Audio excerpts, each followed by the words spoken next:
Chhattisgarh police यही प्रेरणा नहीं दे रही है कि आप नशा करके गाड़ी ना चलाओ, वो तो ये भी कहती है कि हेलमेट लगाओ, सीट बेल्ट लगाओ। अब इसमें पुलिस वालों का कोई फायदा है क्या? फायदा किसका? हेलमेट लगाओगे, एक्सीडेंट हुआ तो ये भेजा तुम्हारा नहीं फूटेगा, उसमें फायदा तुम्हारा। सीट बेल्ट बांध कर बैठो, फायदा तुम्हारा।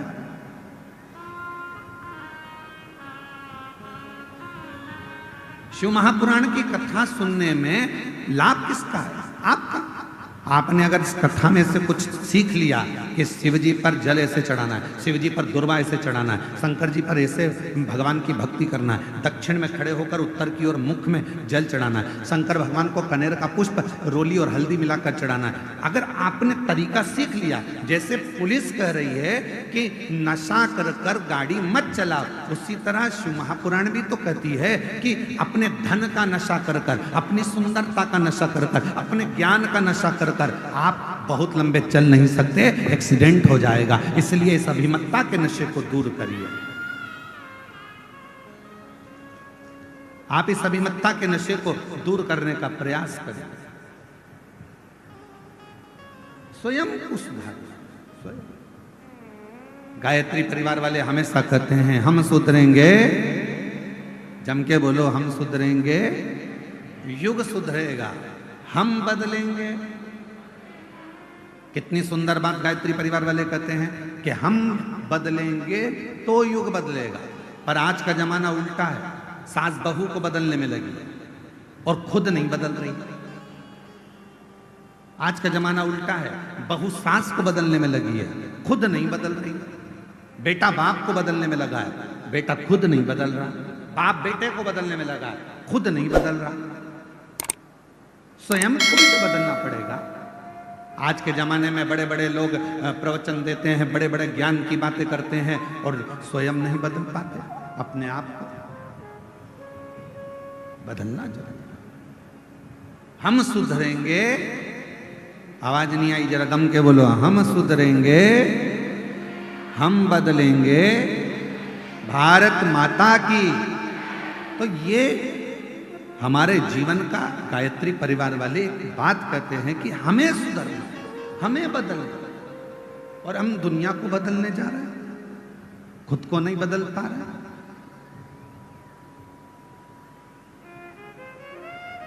पिछले वर्ष 2024 में जब दया सिंह जी ने इस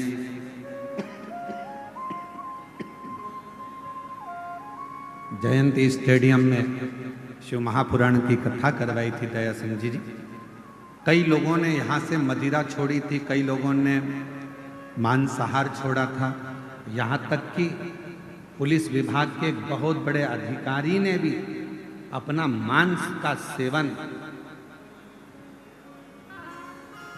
छोड़ दिया अपने। और उनको आज भी उनके दोस्त कहते हैं, अरे यार तू क्या, तूने वो महाराज के, नहीं, वो कहते महाराज के कहने पर नहीं छोड़ा, मेरे भीतर का संस्कार, मेरे भीतर के माता पिता का संस्कार और मेरे सनातन धर्म की संस्कृति ने मेरे को ये छुड़वाया। मेरे भीतर, मेरे माता पिता ने मुझे जो संस्कार दिए हैं, मेरे घर के जो संस्कार मुझे मिले हैं, उसने मुझे ये अच्छा बना दिया। दया सिंह जी, आपको बहुत बहुत साधुवाद है जो 2 साल से आप लगातार ऐसी शिव महापुराण की कथा कराकर संपूर्ण जगत का उद्धार कर रहे हैं, संपूर्ण भिलाई वासियों को आनंद दे रहे हैं, उसके लिए आप बहुत स्वयं। हम अपने आप को सुधार नहीं पा रहे हैं महाराज, हम दुनिया को सुधारने की बात कहें, यह श्रेष्ठता स्वयं। और शंभो शरणे को बदलना पड़ेगा, और ये निश्चित है, सास बहू को ना बदले, स्वयं बदले। बहू सास को ना बदले, स्वयं बदले। जेठानी ये ना सोचे कि मुझे देवरानी को बदलना है, जेठानी खुद बदले। देवरानी ये ना सोचे कि मेरे को जेठानी को बदलना है, देवरानी खुद बदले।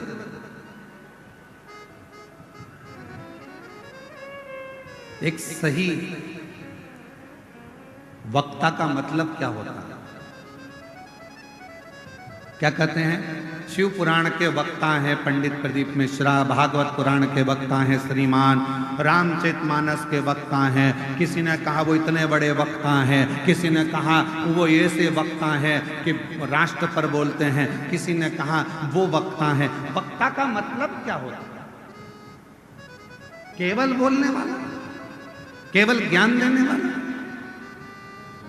वक्ता का मतलब केवल बोलने वाला नहीं होता। वक्ता का मतलब ये होता है कि जब कोई वक्ता अपनी व्यासपीठ से बोलने के लिए बैठे और जितने लोग उसको सुनने के लिए आए उनका वक्त बदल जाए तो समझ लेना कि वक्ता है।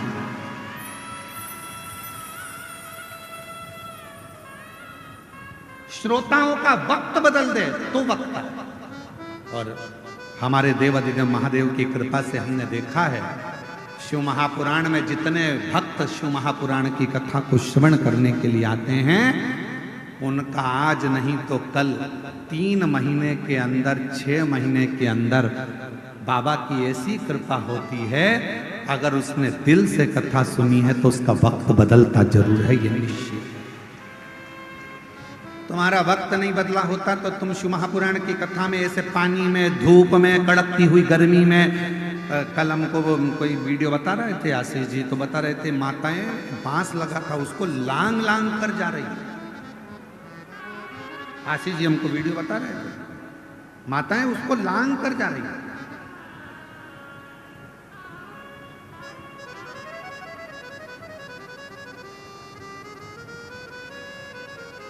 ऐसे और वीडियो शायद यहाँ के यूट्यूबरों का, सोशल मीडिया वालों का वो बता रहे थे कल कि माता लांग कर जा रही गुरु।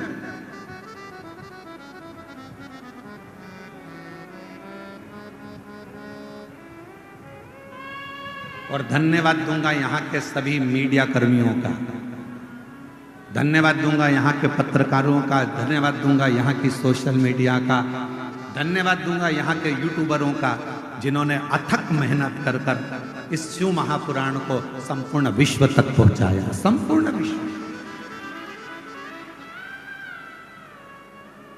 अब ईमानदारी से बोलो, ना कोई आपको दक्षिणा दे रहा है, ना कोई आपको पैसा दे रहा है, ना कोई आपसे कह रहा है आपके घर में आकर कि कथा सुनने आना पड़ेगा, तुम्हें तो वहां बैठना ही पड़ेगा, जगह में आकर बैठना ही पड़ेगा।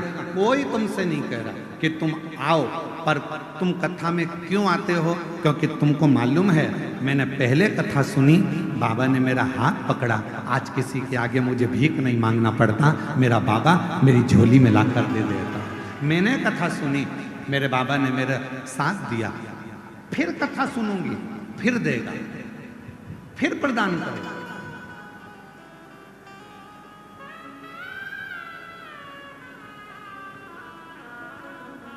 मतलब है जो आपका वक्त बदल। कुछ तो दिया मेरे शिव ने, कुछ तो।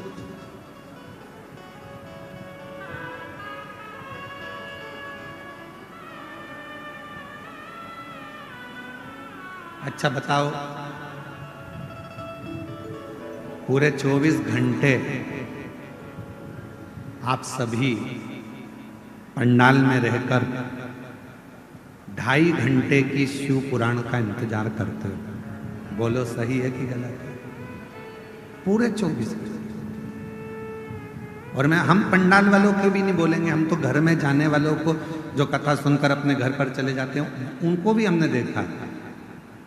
आज कथा सुनकर जाएंगे, फिर दूसरे दिन कथा का इंतजार करते हैं। जल्दी जाना है, 8 बजे कथा चालू हो जाएगी सुबह 8 बजे। हाँ, सुबह 8 बजे कथा चालू हो जाएगी। और जितने यहाँ बैठे हैं ना, सुबह रात को 3 बजे नींद खुल गई हो। रात को 3 बजे नींद खुल गई होगी और 3 बजे से इधर मुंह करके सोए, उधर मुंह करके सोए। और पति कोनी पागल हो गई है, 3 बज रही है,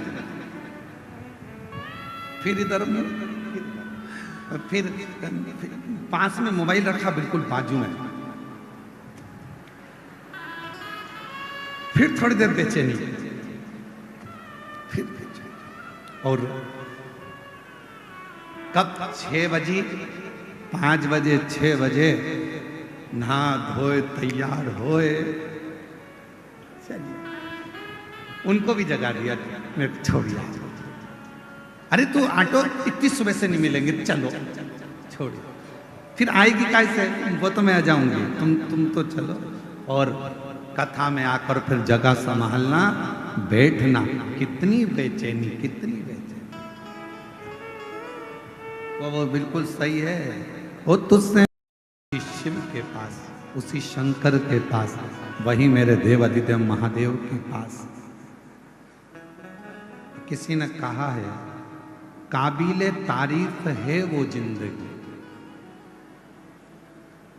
काबिले तारीफ है वो जिंदगी, जो महाकाल के चरणों में जगह बनाती है। छोड़कर दुनिया की तमाम फिजूल की बातें, महाकाल के नाम का गुणगान गाती है। काबिले तारीफ है वो जिंदगी, जो महाकाल के चरणों में जगह बनाती है। काबिल है।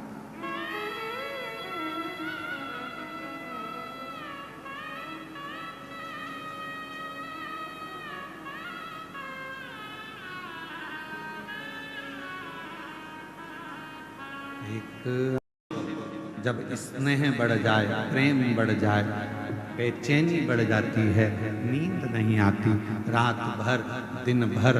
कितना मेरी जीजियों, 5 पंडाल, शायद छत्तीसगढ़ के इतिहास की पहली कथा है जहां पर ये 5 पंडाल बड़े बड़े विग्रह विशाल लगाए गए, और उसमें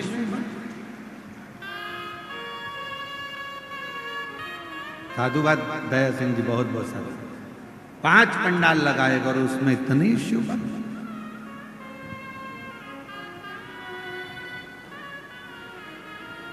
और एक एक यहाँ के आपके जितने यूट्यूबर हैं, जितने पत्रकार बंधु, उन्होंने एक एक पंडाल की पूरी महत्वता बताई। ये पंडाल, इसमें ऐसे भक्त बैठे। मैं पत्रकारों को, बंधुओं को, मीडिया को, सोशल मीडिया को, यूट्यूबरों को, सबको साधुवाद। ये पंडाल, इसमें ऐसे भक्त बैठे, ये ऐसे बैठे। उन्होंने इनको भी नहीं छोड़ा, पेड़ पे टंगे हुए को बता दिया, ये यहाँ टंगे हुए। शिव शिव है। हाँ, एक तो ये बैठे हैं यहाँ। आपकी भी सोशल मीडिया के माध्यम से मैं आपको साधुवाद दूंगा, उसके लिए धन्यवाद दूंगा बहुत बहुत, कि पूरे भिलाई के शिव भक्तों ने आपके माध्यम से लोगों को दर्शन किया, उसके लिए साधुता प्रणाम। साधु दौड़ कर आ जाओ, एक बेलपत्र ले जाना, दौड़िया आ जाओ, दौड़ के इधर से दौड़िया है। शिव तत्व। और भी अगर पत्रकार बैठे हो तो मेरी तरफ से उनको भी निमंत्रण है, आइए एक बेलपत्र लेकर जाइए, आपकी मीडिया के लिए साधुता मेरी तरफ से। अगर पत्रकार बंधु बैठे हैं यहाँ, सोशल मीडिया वाले बैठे हों, तो मैं उनको साधुवाद दूंगा कि वो भिलाई के पत्रकार बंधुओं को और सोशल मीडिया को, जिन्होंने अपनी कलम से और अपनी सोशल मीडिया से जनमानस का दिल जीता।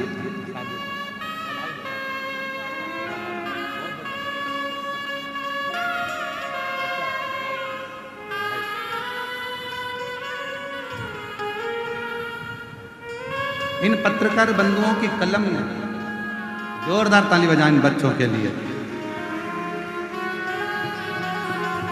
जिनकी मीडिया और सोशल मीडिया, जिन यूट्यूबरों ने अपनी अपनी, मेरे जीजाओं, मेरी बेटियों, बेटाओं, मेरे बाबा, बुजुर्ग, मेरे माता पिता तुल्य जितने विराजमान हैं, मैं आपसे निवेदन करूं, कभी हिम्मत मत हारो, कभी।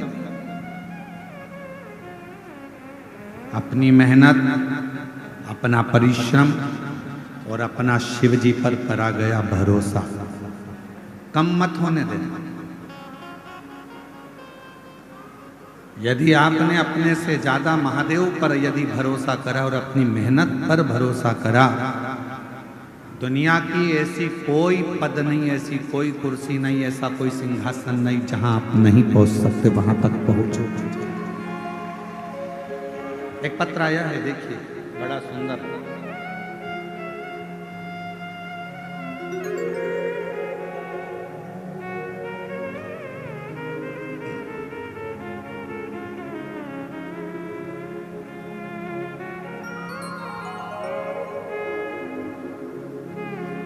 मैं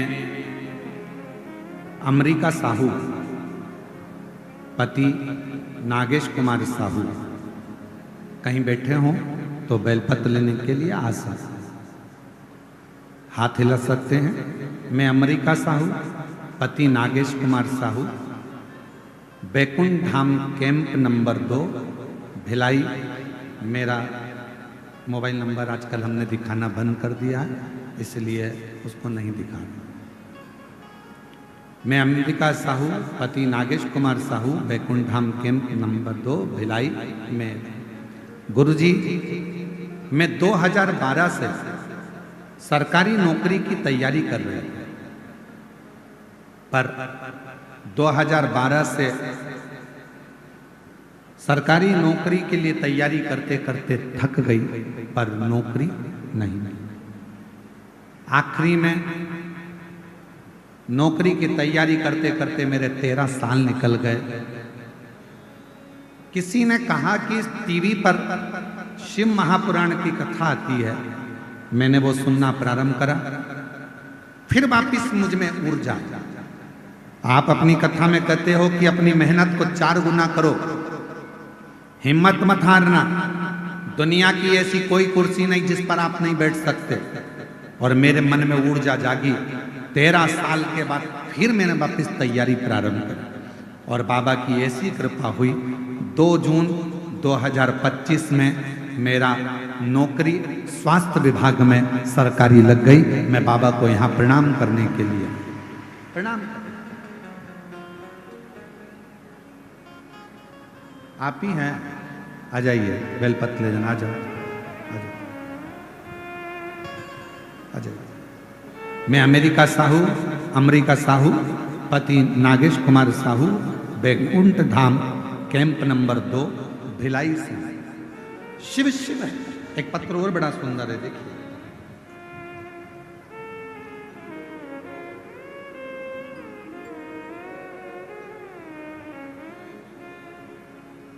कांति साहू, पति श्री शोभाराम साहू, ग्राम धनोरा, भिलाई, छत्तीसगढ़। कहीं बैठे हो तो हाथ हिला सकते हैं। पहले तो आपको धन्यवाद, आपके धनोरा में भी जल्दी ही शिव महापुराण की कथा होने वाली है।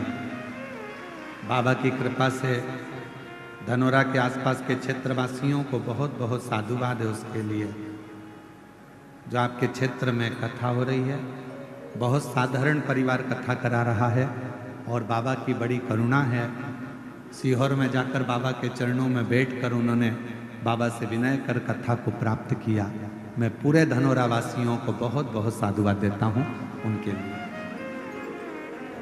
मेरा नाम, मैं कांति साहू, पति श्री शोभाराम साहू, ग्राम धनोरा, भिलाई, छत्तीसगढ़ से हूँ। मेरे गले में गठान हो गई थी। मैंने डॉक्टर को दिखाया तो ऑपरेशन के लिए बोल दिया। पिछले कथा में 7 दिन तक यहीं भिलाई में जयंती स्टेडियम में मैंने कथा सुनी। मैंने डॉक्टर साहब से कहा था कि मैं ऑपरेशन बाद में करा लूंगी, और कथा सुनने के लिए मैं जयंती स्टेडियम में आ गई। रोज मंदिर जाना चालू कर दिया। कुंदकेश्वर महादेव के नाम से सीहोर का रुद्राक्ष का जल ग्रहण किया, बेलपत्र खाई, गुरुदेव।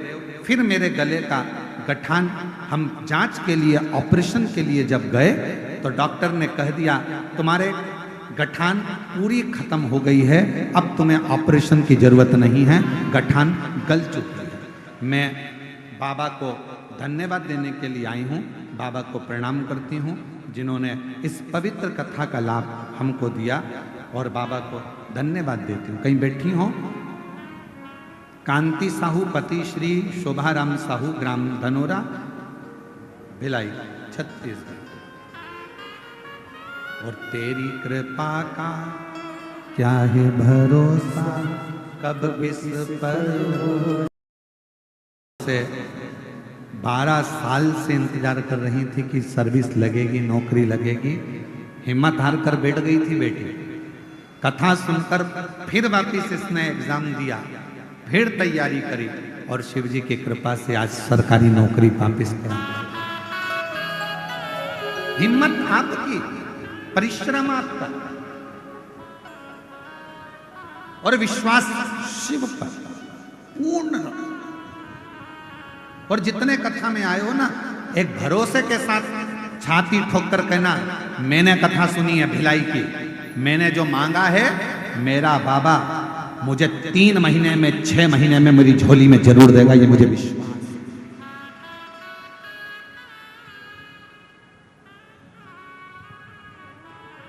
मुझे देगा।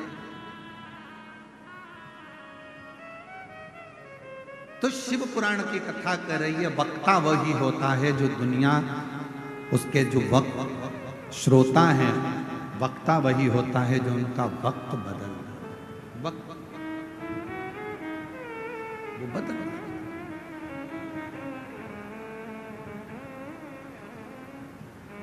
जो जैसे भावना लाया वो वैसा ही फल पाया। नहीं खाली उसे गले में गठान हो गई थी, डॉक्टर ऑपरेशन का बोला था, थोड़ा थोड़ा गलत भी बता दिया था। और बाबा की कृपा से पंडाल में बैठकर पिछले वर्ष कथा सुनी, उसके बाद में जाकर फिर रायपुर जांच कराई और शिव जी की कृपा से पूरी गठान गल गई, ठीक हो गई। नहीं खाली उसे लौटाया वो मन। डॉक्टर ने हर कुछ कहा, फिर मैं लेकर कहाँ जाऊं, कथा भी सुनी, सीहोर भी पहुंच गए और बाबा की कृपा से गठान का ऑपरेशन नहीं करना पड़ा, ठीक। इसको तुम्हारा विश्वास ठीक कर। बीमारी आ जाए और कोई कहे तुम बीमार हो, ये तब तकलीफ है, ये बीमारी है, बड़ी लग जाएगी, ऐसा हो गया, जांच कराओ, डॉक्टर को शिव मानो, जांच भी कराओ, दवाई भी खाओ कुंदकेश्वर महादेव का नाम लेकर। पर यह मत सोचना कि तुम्हें कोई बड़ी बीमारी हो गई। मैं जानती हूं शंकर जी को 1 लोटा जल 1 महीने तक रोज चढ़ाऊंगी, बेलपत्र खाऊंगी, जल पीऊंगी, नंदी के पास बैठूंगी, अपने दिल की बात कहूंगी, मेरा भोले बाबा मेरा बाप है, पिता है, सुन लेगा, बीमारी हटा देगा, तकलीफ मिटा देगा। वो मेरा पिता है, मेरा पिता है, वो मेरे दुख को हर, मेरी तकलीफ उसको अपना। कितना सुंदर कहा, जब जिस समय पर तारकासुर के प्राण छूटे और तारकासुर के 3 बेटे तारकाक्ष, विदुम्माली और कमलाक्ष की 3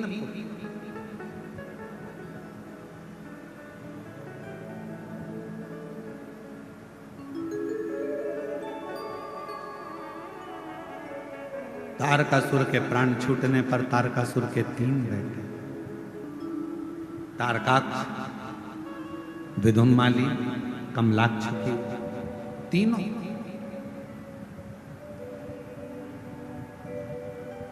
जब बाल्यावस्था में ये तीनों बच्चे थे, अपने पिता तारकासुर से जाकर इन्होंने एक प्रश्न किया। तारकासुर से कहा, पिताजी एक मेरे मन का संशय आप मिटा दीजिए। असुर है तारकासुर,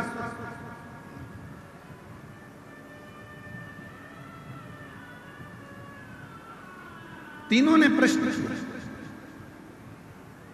हमारे मन का एक संशय है, आप मिटा दीजिए। तारकासुर ने अपने तीनों बेटे तारकाक्ष, विदुम्माली, कमलाक्ष की जो बाल्यावस्था में थे, छोटे थे, उनसे पूछा, क्या संशय,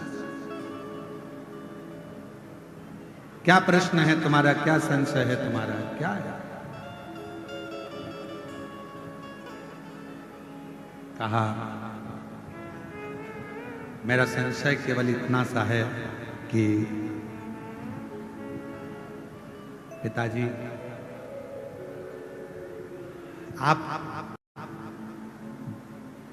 ब्रह्मदेव आपसे बेर है, ब्रह्मा जी से आपका बेर है, भगवान विष्णु से आपका बेर है, इंद्र से आपका बेर है,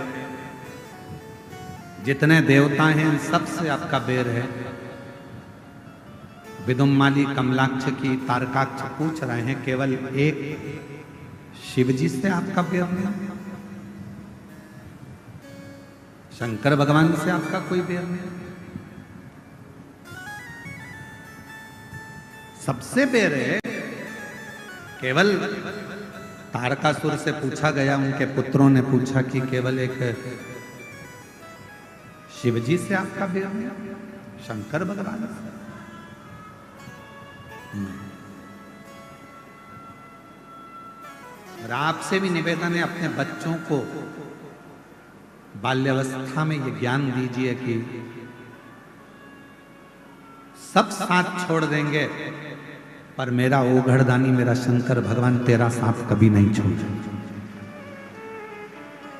अपनी बेटी को जब विदा करो, कन्यादान कर कर अपनी बेटी को अपने घर से विदा करो, तो उस बेटी के कानों में एक बात कहकर भेजना कि तेरा ये पिता, तेरी ये माँ तुझे इस घर से विदा कर रहे हैं, पर याद रखना बेटी, अगर ससुराल में तकलीफ आए तो तेरे ससुराल के पास में जो शंकर जी का मंदिर हो, वहां एक लोटा जल लेकर चले जाना, वो बाप भी तेरा ही है, तुझे संभाल,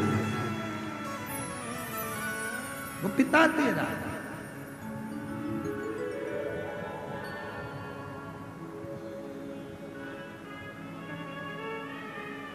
कहा नहीं शिव,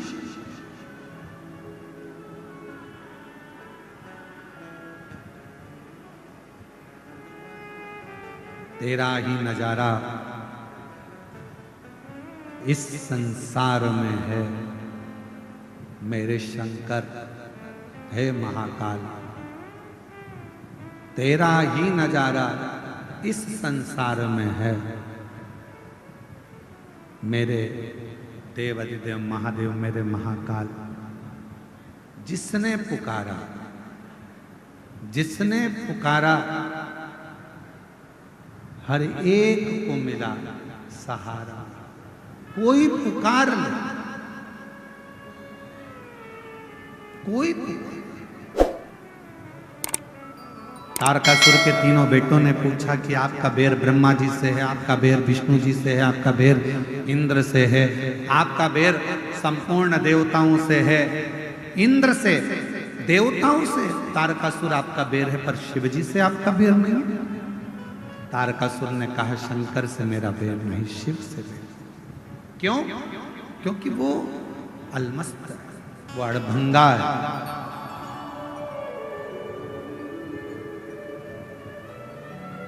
अड़भंगा, उसका आधे से ज्यादा समय तो समाधि में निकल जाता है, बचा थोड़ा समय परिवार में निकल जाता है। कौन परिवार? तारकासुर के तीन बेटों ने पूछा, शिवजी का परिवार, गणेश जी, पार्वती जी, ये शिवजी के परिवार से? नहीं। कौन परिवार?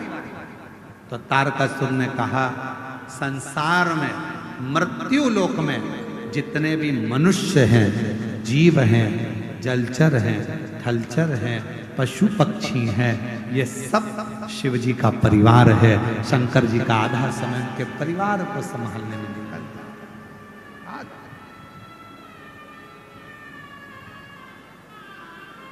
ये सब ऋषि को विदा करो तो उसके कानों में कहकर भेजना कि तेरा पिता भले रायपुर में, तेरा पिता भले भिलाई में, तेरा पिता भले भोपाल इंदौर में, पर तेरा एक पिता तेरे घर के पास में, ससुराल के पास में जो शंकर का मंदिर है, वहीं शिव के मंदिर में जो शिवलिंग है, एक पिता तेरा वहां भी है। दिल से पुकारना, एक लोटा जल लेकर जाना, तेरे दुख को वो समाप्त कर दे। वो तेरा पिता, वो तेरा पिता।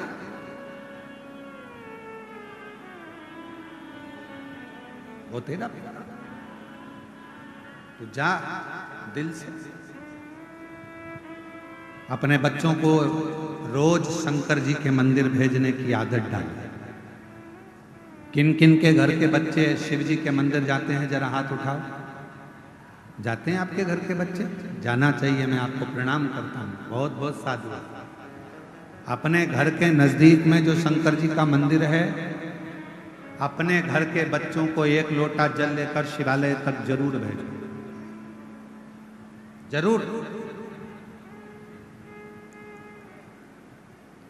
जब आपके बच्चे शिवालय तक जाएंगे, शिव को भजेंगे, प्रणाम करेंगे, कुछ उनको जल चढ़ाने से आनंद की अनुभूति होगी, तो एक ना एक दिन वो बच्चे आपको दुखी नहीं देख पाएंगे, तकलीफ में नहीं देख।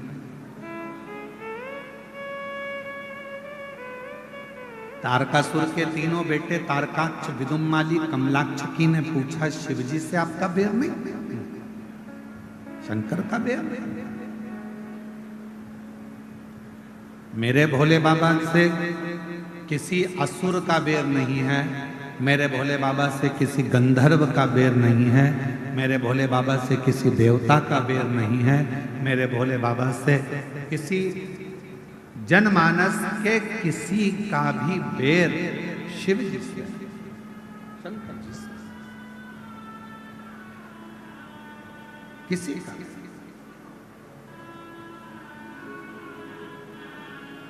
किसी का।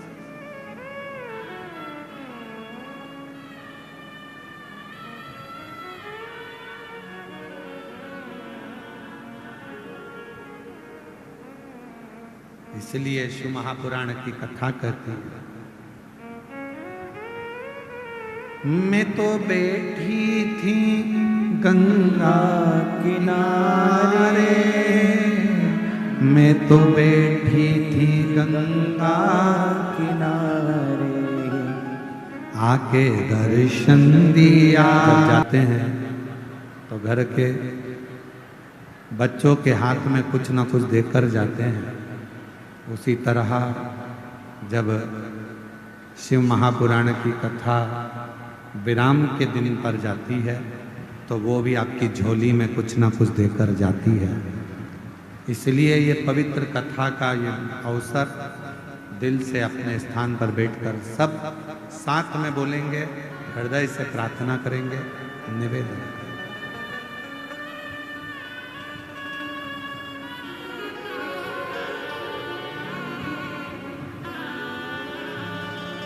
पवित्र कथा रिटर्न बड़ा,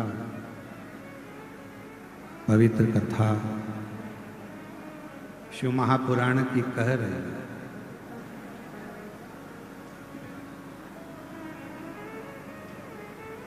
एक अपने आप पर विश्वास, अपनी मेहनत पर विश्वास, अपनी शिक्षा पर विश्वास, अपने आप पर भरोसा, और दूसरा मेरे देवाधिदेव महादेव पर भरोसा, ये जिंदगी में सफलता देता ही।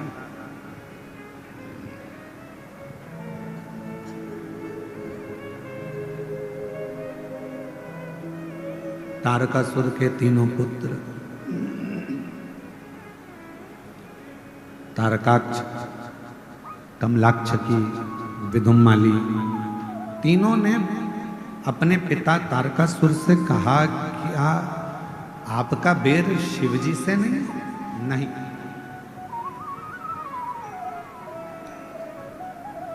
मेरे देवाधिदेव महादेव भगवान शंकर तो बेर को मिटाते हैं,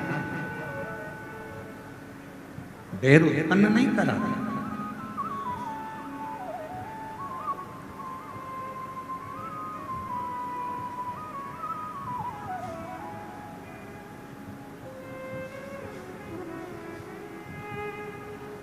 भगवान देवाधिदेव महादेव से हमेशा एक बात कहा करो, तुम्हारे घर में बंदूक रखी है, तुम्हारे घर में तलवार रखी है, तुम्हारे घर में फरसा रखा है, तुम्हारे घर में डंडा रखा है, तुम्हारे घर में कोई शस्त्र रखा है, शिवजी से ये प्रार्थना करा करो, भोले बाबा इतनी कृपा करना कि हमारे जीवन में कभी इन शस्त्र को उठाने की जरूरत ना पड़े। हमारी वाणी के द्वारा, हमारी वाणी के द्वारा, हमारे शब्दों के द्वारा, हमारे प्रेम के द्वारा ही संपूर्ण जगत हमारे अनुकूल होता है।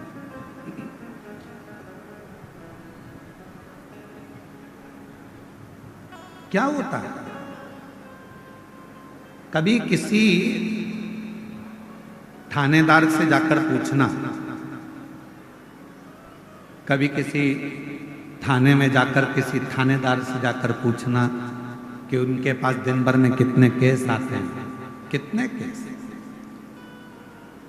10 मिनट का क्रोध आया, तलवार उठाई, चक्कू उठाया, किसी को मार दिया। कितनी देर का गुस्सा था? 10 मिनट का। कितनी देर का क्रोध था? 10 मिनट का। 10 मिनट का क्रोध आया, चक्कू उठाई, तलवार उठाई, डंडा उठाया, किसी को मार दिया। बाद में रिपोर्ट हुई, बाद में फिर थाने गए, मालूम पड़ा 10 मिनट के गुस्से में आपकी जिंदगी के 10 साल जेल में कटवा दिए, थाने में कटवा दिया। कौन कौन रो रहा है? बच्चे रो रहे हैं, पत्नी रो रही है, परिवार वाले रो रहे हैं, माता पिता रो रहे हैं, कुटुंब कबीला रो रहा है, सब कष्ट में, सब रो रहे हैं। कितनी देर का गुस्सा आया था? केवल 10 मिनट का क्रोध, 10 मिनट का क्रोध, 10 मिनट का क्रोध आया, 10 मिनट का प्रेशर बढ़ाओ, प्रेशर सब दूर का। 10 मिनट का क्रोध आया, 10 मिनट का गुस्सा आया और उसने आपके 10 साल बर्बाद कर दिए। धन भी गया, नाम भी गया, इज्जत भी गई, समय भी गया। इसलिए भगवान शंकर से प्रार्थना करते रहा करो कि भोले बाबा मेरे घर में भले बंदूक रखी हो, डंडा रखा हो, तलवार रखी हो, अस्त्र रखे हो, शस्त्र रखे हो, पर निवेदन है मेरे शंकर भगवान उनको उठाने की कभी जरूरत ना पड़े। प्रेम की वाणी से दुनिया रीत जाए, इससे ज्यादा कुछ। प्रेम की वाणी वो हमारी जिंदगी को बर्बाद कर। हम जीजियों से, हमारी बहनों से कहते हैं, यहाँ जितनी मेरी बेटियां बैठी हैं, जीजियां बैठी हैं, बहन बैठी हैं, हम आपसे हमेशा निवेदन करते हैं, तुम्हारे घर में कितनी भी लड़ाई हो जाए, तुम्हारी पति से कितनी भी लड़ाई हो जाए, परिवार में कितनी भी लड़ाई हो जाए, सास से कितनी भी लड़ाई हो जाए, जेठानी से कितनी भी लड़ाई हो जाए, देवरानी से कितनी भी लड़ाई हो जाए, पर निवेदन है लड़ाई कर कर कभी भी अपना घर छोड़कर मायके में जाकर मत बैठो। लड़ाई हुई है, थोड़ा घर में रहो, शांति बनाओ, प्रेम रखो, स्नेह रखो, धीरे धीरे धीरे धीरे वापिस प्रेम को बढ़ाने का प्रयास करिए। लड़ाई कर कर मायके में बैठ जाना ये किसी चीज का हल नहीं है, बल्कि लड़ाई करने के बाद भी वहीं रहकर छाती पर मूंग दलना और 2 रोटी घी की खाना ये जरूरी है।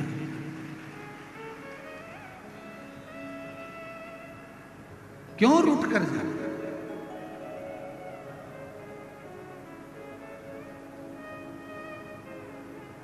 अब अभी निकुंभ में कथा थी, तो निकुंभ में कथा थी तो वहां एक बहन ने पत्र में लिख दिया था, वो पत्र हमने व्यासपीठ पे नहीं पढ़ा, पर आज याद आई है तो बोल दे रहा है। एक बहन ने पत्र में लिखा, गुरुजी आजकल हम तो रूठ कर नहीं जाते पर वो चले जाते हैं।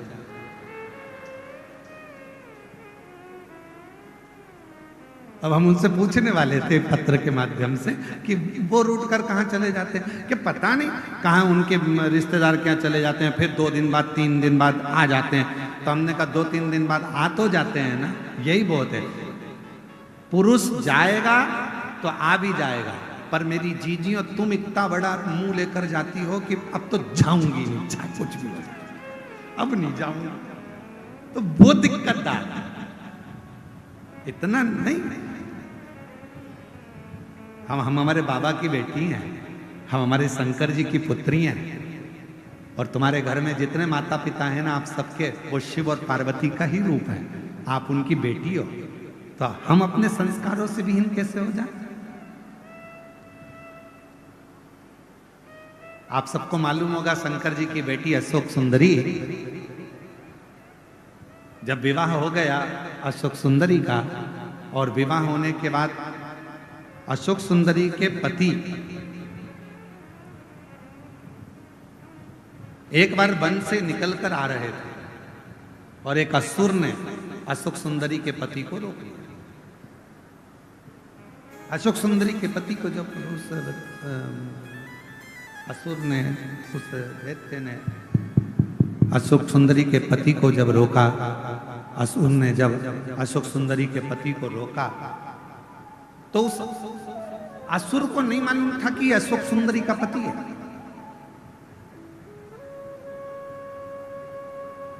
चार दिन निकल गए अशोक सुंदरी के, पता नहीं स्वामी कहां चले गए। अब शिव जी की बेटी है, ना जाने कहां चले गए, ना जाने कहां चले गए, ना जाने कहां चले गए। ढूंढते ढूंढते अशोक सुंदरी खुद निकल गई और अशोक सुंदरी उस असुर के सामने जाकर जो खड़ी हुई, असुर ने उसी समय पर अशोक सुंदरी के पति को छोड़ दिया। उसी समय, एक क्षण की देरी नहीं।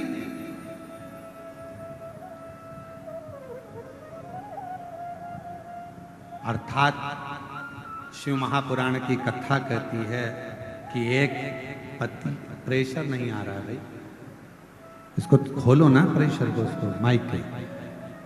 शिव महापुराण की कथा कहती है, भगवान शंकर का चरित्र कहता है, शिव कथा कहती है, शिव तत्व कहता है।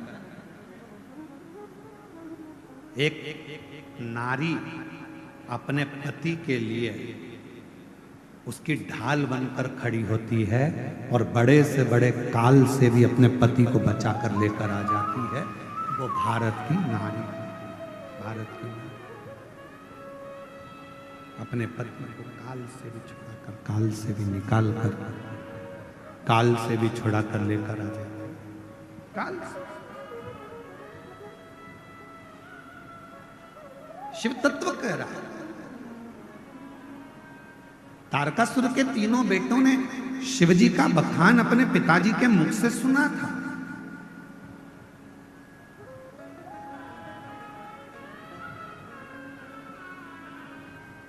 तारकासुर जब चले गए, ब्रह्मा जी का तप किया तारकासुर के बेटों ने, तारकाक्ष विदुम्माली कमलाक्ष जी ने, और वर मांगा हमारे प्राण ना जाएं। तभी भी ब्रह्मा जी ने कह दिया था ऐसा हो नहीं सकता कि तुम्हारे प्राण नहीं जाएंगे। मृत्यु लोक में अगर कोई आया है उसको जाना तो पड़ेगा,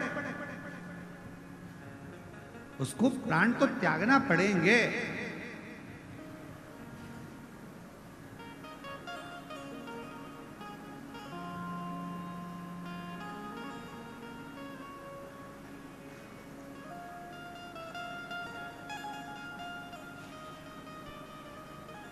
कोई जल्दी जाएगा, कोई लेट जाएगा, कोई झोपड़े से जाएगा तो कोई महल से जाएगा। जीवन है, जाना तो है, आज नहीं तो कल जाना। तो तारकासुर के तीनों बेटों को ब्रह्मा जी ने कहा मृत्यु तो आएगी, तो उन्होंने कहा फिर दूसरा वर दे दीजिए। कौन सा वर? अगर मृत्यु आना ही है तो ऐसा वर दीजिए, हम तीनों की तीन नगर का निर्माण कर दीजिए, उस 3 नगर में हम रहेंगे। हमारे प्राण छूटे तो एक साथ छूटे, हम मरे तो एक साथ मरे, हमारे प्राण जाएं तो एक साथ जाएं। ब्रह्मा जी ने तथास्तु कहा, ठीक है, तुम्हारे तीनों के प्राण जाएंगे तो एक साथ जाएंगे। वर मिल गया ब्रह्मा जी का। अब तीनों ने अपनी अपनी पुरी का निर्माण कर लिया और तीनों ने अपनी अपनी पुरी का निर्माण करा। 3 पुरी में तीनों रहने लगे। समय आया, खूब उत्पात उन्होंने मचाया। तब भगवान शिव जी के सामने जाकर विनय करा। शिव जी ने कहा कि मैं आप सब 33 कोटि देवताओं से निवेदन करूं कि आप पशु बन जाओ, मैं तुम्हारा पति बन जाऊं। पति का मतलब मालूम है आप लोगों को? हर हर। पति का मतलब मालूम है? पति का मतलब होता है भरण पोषण करने वाला।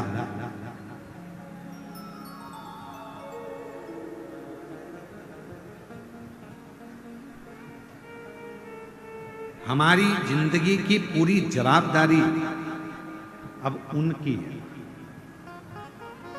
पिता, पति, भाई, पुत्र, एक नारी के लिए ये 4 स्तंभ का काम करते हैं। एक स्त्री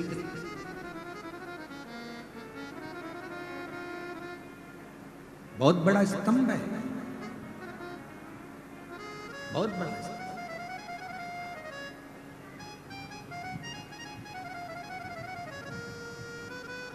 और एक नारी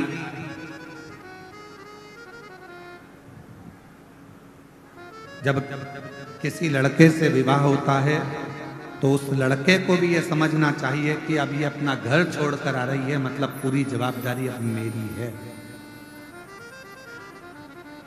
भरण पोषण कर। माता का और पिता का सबसे बड़ा कार्य क्या है? पिता का काम है बच्चे को अच्छी शिक्षा देना, पिता का काम है बच्चे के पढ़ाई का खर्चा उठाना, पिता का काम है बच्चों को कपड़े पहनाना, पिता का काम है बच्चों के लिए भोजन की व्यवस्था करना, पिता का काम है बच्चों को अच्छा धन वैभव संपदा देना। पर पिता से ज्यादा जरूरी काम माता का होता है कि घर में जो बच्चे पढ़ाई कर रहे हैं, घर में जो बच्चे रह रहे हैं, उनको अपने घर के संस्कारों में ढालना और उन बच्चों को सही मार्ग निश्चित करना, प्रशस्त करना। ये माँ का कर्तव्य ज्यादा बड़ा होता है। पिता से बड़ा होता है माता का कर्तव्य, जो अपने बच्चों को साधे, संस्कारों से जोड़े।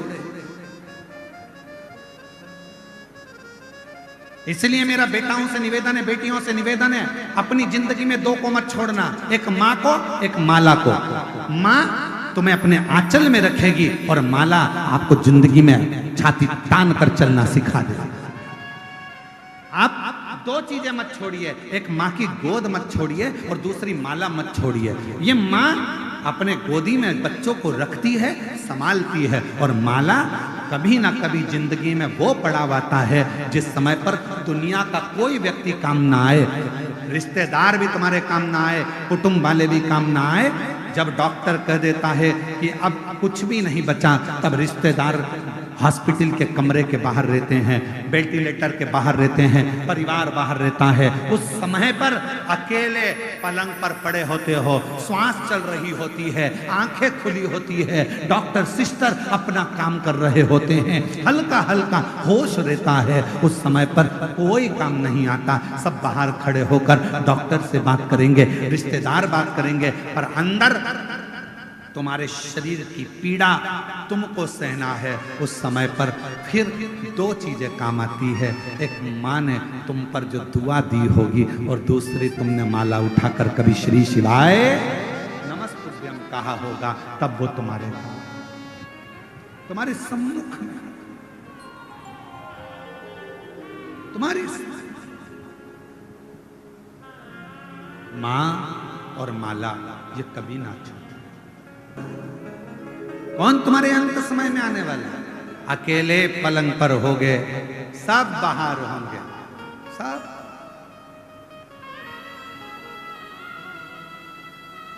कौन आए?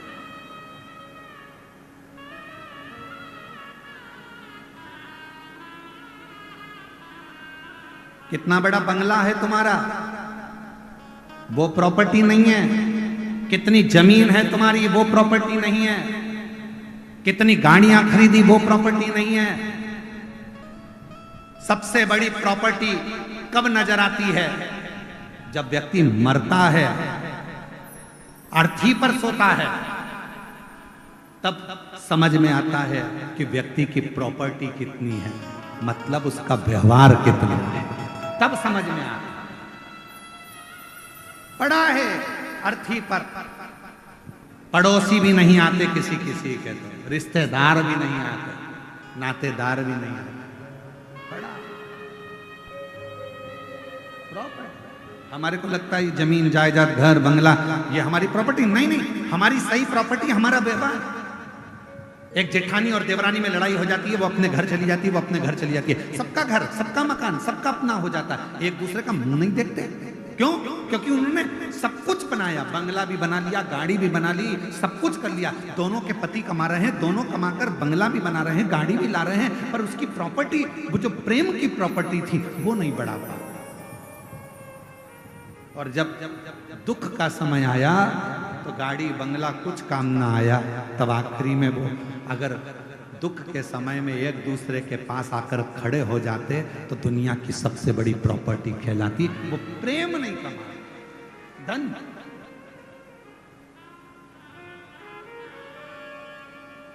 और हमारा निवेदन है, कभी आइए कुबेरेश्वर धाम पर आकर दर्शन कर जाना, जहां पर हजारों लोग प्रतिदिन सुबह 10 बजे से लेकर रात्रि के 7 बजे तक भरपेट रोटी, सब्जी, मीठा, नमकीन भोजन भरपेट पाते हैं। कभी आइए कुबेरेश्वर धाम पर, वहां पर आकर रजिस्टर चेक करिए, जहां पर पूरे भारत के ना जाने कितने बेटा और बेटी हैं जिनके स्कूल की फीस, कॉलेज की फीस जमा करी जाती है और उनको पढ़ाया जाता है। कभी आइए कुबेरेश्वर धाम पर, वहां आकर देखिए कि प्रतिदिन कितने शिविर नेत्रों के लग रहे हैं, कितनों की आंखों का ऑपरेशन हो रहा है, कितनों की चिकित्सा हो रही है, कितनों के इलाज हो रहे हैं। कभी आइए कुबेरेश्वर धाम पर कि कुबेरेश्वर धाम के आसपास में भी अगर किसी के प्राण छूट जाते हैं और उसकी बॉडी ले जाने के लिए अगर एम्बुलेंस नहीं मिलती तो सीहोर कुबेरेश्वर धाम से उसके नगर तक उस बॉडी को भेजा जाता है। कभी आइए कुबेरेश्वर धाम पर और वहां आकर देखिए कि हम अपने जीवन में कौन सा सत्कर्म कर रहे हैं, क्या चल रहा है, कौन सा हॉस्पिटल, किस तरह का भोजन, किस तरह का व्यवहार, किस तरह का आनंद अपने जीवन में। और आपसे भी कहते हैं, आप 1 रुपया किसी को मत दो, कभी दान मत करो किसी को भी, पर इतना याद रखो, अपने परिवार में, अपने मोहल्ले में, अपनी कॉलोनी में, अपनी सोसाइटी में कोई बच्चा पढ़ने में होशियार है और उसके पास पैसा नहीं है तो एक बार स्कूल की फीस जमा कराकर उस बच्चे की जिंदगी बनाने का प्रयास करें। दुनिया में 2 दान सबसे बड़े होते हैं, एक शिक्षा का, एक चिकित्सा का। देने का प्रयास करिए। कभी विचार करना, आना कुबेरेश्वर धाम, रहना, विचार करना, हम कुबेरेश्वर धाम आए हैं, जरा यहाँ का नजारा देखें। केवल कंकर शंकर पूजन नहीं, यहाँ की व्यवस्थाओं को भी देखा जाए, यहाँ का आनंद भी देखा जाए कि क्या है ऐसा, क्या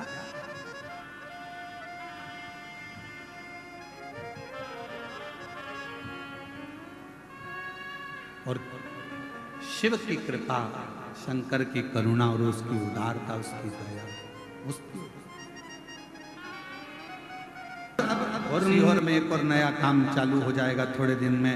जो मंदिर शिव जी के बनेंगे, शिवलिंग नहीं है तो कुबेरेश्वर धाम से शिवलिंग भी दिया जाएगा, नंदी भी दिया जाएगा, जिससे पूरे भारत में, पूरे विश्व में सनातन धर्म स्थापित हो। गांव-गांव में जैसे अन्य धर्म के लोगों ने छोटा छोटा अपना केंद्र बना रखा है, हम कुबेरेश्वर धाम के नाम से कोई दूसरा केंद्र नहीं बनाएंगे, पर तुम्हारे दिल को कुबेरेश्वर धाम बना देंगे और तुम्हारे गांव को कुबेरेश्वर धाम बना देंगे। हम कोई दूसरा केंद्र नहीं बनाएंगे। कोई हमसे पूछे, क्यों गुरुजी, क्या आप छत्तीसगढ़ में कुबेरेश्वर धाम का केंद्र बनाओगे, क्या महाराष्ट्र में बनाओगे, क्या उत्तर प्रदेश में? कहीं नहीं बनाएंगे। एक ही जगह बहुत है, मायका एक ही ठीक है, 10 मायके नहीं करना है। बाप का घर एक ही बहुत है, उसी घर से पूर्ति हो जाती है, तो 10 घर क्यों? हम नहीं बनाएंगे, पर पूरे गांव-गांव में शंकर के शिवलिंग रखवा देंगे, पूरे गांव-गांव में, नगर-नगर में पेड़ों के नीचे शिवलिंग रखवा देंगे। आज नहीं तो कल कोई धर्मात्मा पैदा होगा, जब पेड़ के नीचे रखा हुआ शिवलिंग देखेगा तो कोई तो छत डालकर चले जाएगा और शिव जी की स्थापना करेगा प्रत्येक नगर-नगर में। और ये भिलाई की सावन की कथा में, ये अभी यहाँ से जाने के बाद, कल की कावड़ करने के बाद, बहुत सारे मूर्तिकारों को सीहोर निमंत्रण दिया जाएगा। मूर्तिकारों से बैठकर बात करी जाएगी और जो आप लोग जो दान देते हो, उस दान से उन शिवलिंगों का निर्माण होगा और पूरे भारत की भूमि पर गांव-गांव में शिवलिंग स्थापित होगा।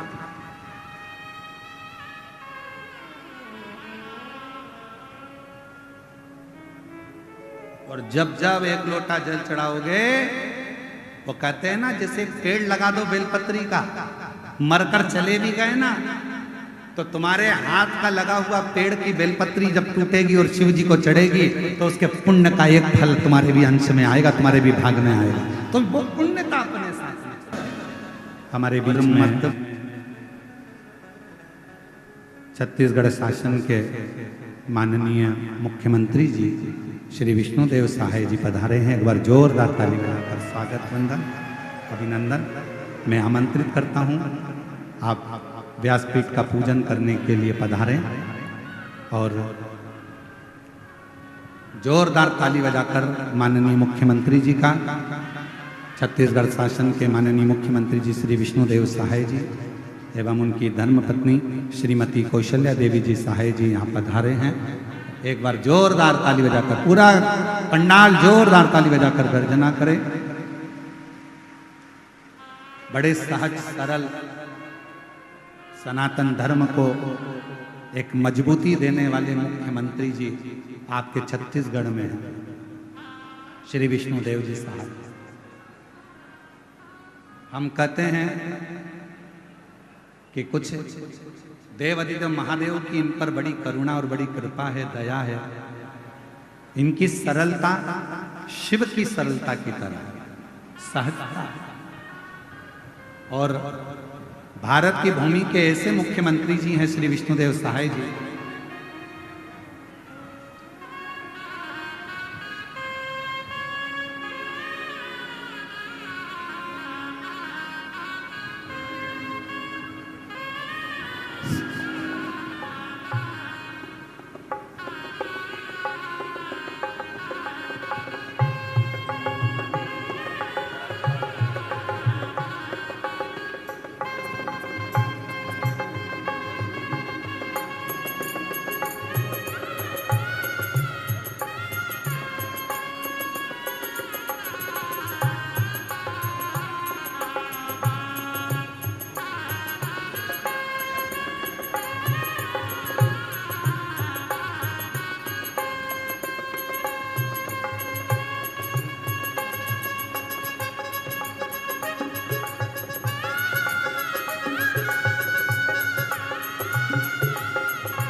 एक बार जोरदार ताली बजाकर माननीय मुख्यमंत्री जी का, छत्तीसगढ़ शासन के यशस्वी मुख्यमंत्री जी श्री विष्णुदेव सहाय जी, जिन्होंने छत्तीसगढ़ के इस पवित्र, कितनी बड़ी आप पर शिव की कृपा है कि संपूर्ण नक्सली क्षेत्र भी धीरे धीरे धीरे धीरे समाप्त होते होते भगवान शिव की कृपा का पात्र। मैं माननीय मुख्यमंत्री जी से निवेदन करूंगा, आपका 2 मिनट का उद्बोधन माननीय मुख्यमंत्री जी से निवेदन करूंगा। इधर से इधर से इधर से आपका 2 मिनट का उद्बोधन संपूर्ण इस श्रावण के महीने में संपूर्ण देशवासियों को और संपूर्ण कथा के श्रोता भाई बहनों को बड़े भाव से प्राप्त हो। बड़े आनंद के साथ में छत्तीसगढ़ शासन के माननीय मुख्यमंत्री जी श्री विष्णुदेव सहाय जी का सुंदर 2 मिनट का उद्बोधन आप और हम, जो श्रावण के इस पवित्र अवसर पर आप और हमारे बीच में पधारे हैं, एक बार जोरदार ताली बजाकर उनका स्वागत। हर हर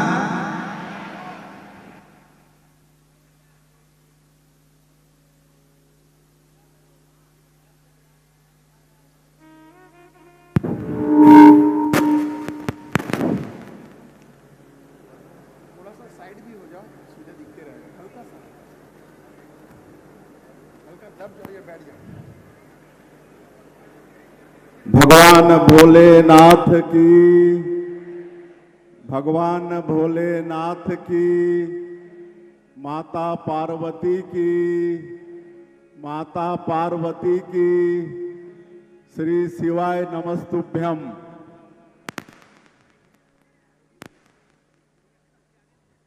मैं सबसे पहले व्यासपीठ पर विराजमान पूज्य पंडित श्री प्रदीप मिश्रा जी को सत सत नमन करता हूं, व्यासपीठ को नमन करता हूं। और आज हम लोगों का सौभाग्य है छत्तीसगढ़ का कि हमारे प्रदेश की जो इस्पात नगरी है भिलाई, वहां पर पिछले 7 दिनों से श्री शिव महापुराण कथा की अविरल धारा बह रही है और जिसका आज अंतिम बेला है। और ऐसे अवसर पर हम लोगों के बीच व्यासपीठ में विराजमान पूज्य पंडित श्री प्रदीप मिश्रा जी, उनके सभी सहयोगीगण, हमारे सभी इस क्षेत्र के विधायकगण, नीचे हमारे रिकेश सेन जी बैठे हैं, ऊपर डोमन सिंह कोरसेवाड़ा जी हैं, पूर्व विधायक लाभचंद बाफना जी हैं और पूरे इस आयोजन के मुख्य कर्ता धर्ता हमारे भिलाई नगर निगम के पार्षद और नगर निगम के उपनेता प्रतिपक्ष श्री दया सिंह जी, हमारे दुर्ग के शहर के विधायक गजेंद्र यादव जी, हमारे अधिकारीगण, कमिश्नर, कलेक्टर, एसपी, और आज इस समापन बेला में पूरे छत्तीसगढ़ से और भी दूर दूर से पधारे सभी शिव भक्त सज्जनों, मातृशक्ति माताएं, बहनें, युवा साथियों और मीडिया के मित्रों, आज के इस अवसर में मैं आप सबके तरफ से, छत्तीसगढ़ की 3 करोड़ जनता की तरफ से व्यासपीठ पर विराजमान पंडित श्री प्रदीप मिश्रा जी का बहुत बहुत स्वागत करता हूं, अभिनंदन करता हूं। उनकी पूरी टीम का भी मैं स्वागत करता हूं और आप सभी शिव भक्तों का भी मैं हृदय से अभिनंदन और स्वागत करता हूं। और ये सावन का पवित्र मास चल रहा है, तो ये सावन के पवित्र महीने की भी आप सब लोगों को बधाई, शुभकामना। और ऐसे पवित्र महीने में यहाँ पर 7 दिनों से श्री शिव महापुराण कथा की धारा बह रही है और आप सब लोग उसका लाभ ले रहे हैं। और मैं भी प्रयास करता हूं कि जहां जहां पर पंडित श्री प्रदीप मिश्रा जी के श्रीमुख से श्री शिव महापुराण की कथा होती है, वहां पर उपस्थित होता हूं, उनका आशीर्वाद लेता हूं। और आज हमारी धर्मपत्नी श्रीमती कौशल्या साई जी का भी बड़ा आग्रह था कि समापन में हम यहां पर आए, तो बहुत आज भी शेड्यूल टाइट है। इसके बाद मंत्रालय में हमारा लगातार 3 समीक्षा बैठक है, लेकिन समय निकालकर आए हैं तो ये हमारा सौभाग्य है। और हम लोगों का ये सौभाग्य है कि पंडित श्री प्रदीप मिश्रा जी पूरे देश और विदेश में घूम घूम कर श्री शिव पुराण कथा का अविरल धारा बहाते हैं और सत्य सनातन धर्म को मजबूती प्रदान कर रहे हैं। इसके लिए बहुत बहुत उनका धन्यवाद। अभी कुछ दिनों पहले हमारे जसपुर भी आए थे, वहां पर मधेश्वर महादेव विराजमान है और विश्व का सबसे बड़ा नेचुरल शिवलिंग का दर्जा प्राप्त है। Golden book of world record ने हमारे मेरे विधानसभा में ही वो है मधेश्वर महादेव, विश्व के सबसे बड़े नेचुरल शिवलिंग है। वहां पर पंडित जी का 7 दिनों तक शिव पुराण की धारा वहां भी बही। उसके लिए मैं उनका फिर से आज के इस अवसर में धन्यवाद देना चाहूंगा। और हम लोग का सौभाग्य है छत्तीसगढ़ का कि महादेव हमारे छत्तीसगढ़ में विभिन्न जगहों में अलग अलग नाम से विराजमान है। हमारे रायपुर में हटकेश्वर महादेव के नाम से स्थापित है, राजिम में कुलेश्वर महादेव के नाम से, कहीं गंधेश्वर महादेव के नाम से। तो हमारे गांव में जहां हमारा निवास गांव है वहां पर फलेश्वर महादेव के नाम से विराजमान है। ये छत्तीसगढ़ का सौभाग्य है। और भी कई जगह भगवान विभिन्न नामों से विराजमान हैं और उनका आशीर्वाद बराबर छत्तीसगढ़ को मिल रहा है।